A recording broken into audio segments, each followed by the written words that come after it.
সকালবেলা যদি 7টা খেজুর আর এক গ্লাস দুধ খান যথেষ্ট আপনার সারাদিনের এনার্জি আর ফুলফিল নাস্তা। আলহামদুলিল্লাহ আমাদের নবীজির কিন্তু খেজুর আর দুধ অনেক পছন্দ ছিল।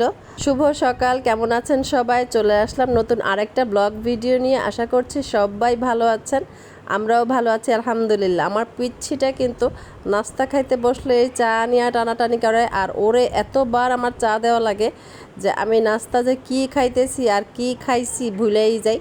যাই হোক, আমি আজকে কিন্তু বেশি একটা রান্নাবান্না করব না, আমার শরীরের অবস্থা ভালো না, মাথাটা প্রচণ্ড ব্যথা করতেছে।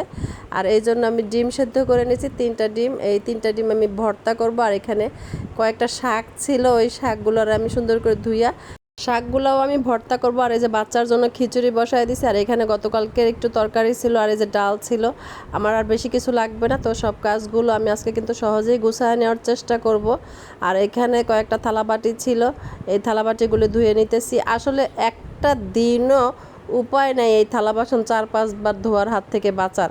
খারাপ লাগে, তারপরও কিন্তু ঘরের কাজগুলো আমি নিজে হাতেই করি, কারণ আমার অন্যান্য লোকের কাজ একটুও পছন্দ হয় না। আমি কিন্তু হুবহু মনে হয় যে আমার মার মতোই হয়েছি, কারণ আমার মাও ঠিক এরকম।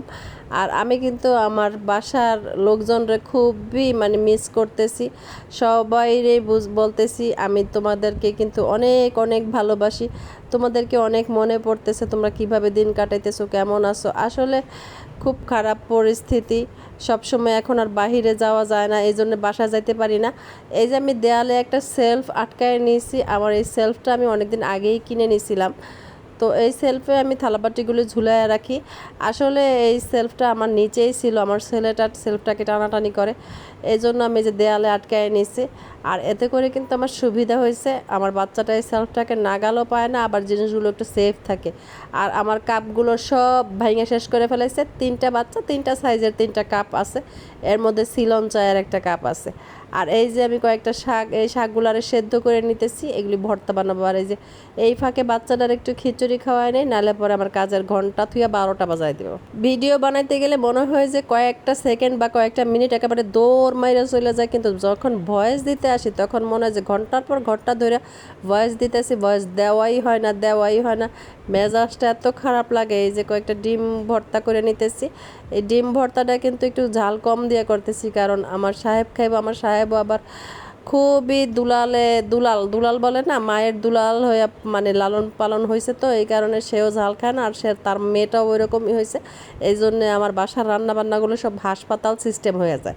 আর আমি আর আমার বড় ছেলেটা মরিচ মাঝে মধ্যে ভাঙায় নিয়ে খাই, কিচ্ছু করার নেই। জোহরের আজান দিয়ে দিছে, এই জন্য আর শাক ভর্তাটা করবো না, ওটা বাদই রাখলাম, কারণ আমার সাহেব কিন্তু অতটা ভর্তা পছন্দ করে না। এই যে ডিম ভর্তাটা তারে দিলাম, সে যেহেতু ডিম খুব পছন্দ করে, এই যে খুব খুশি, কিন্তু সেই পেট ভরেই খেয়ে নিব।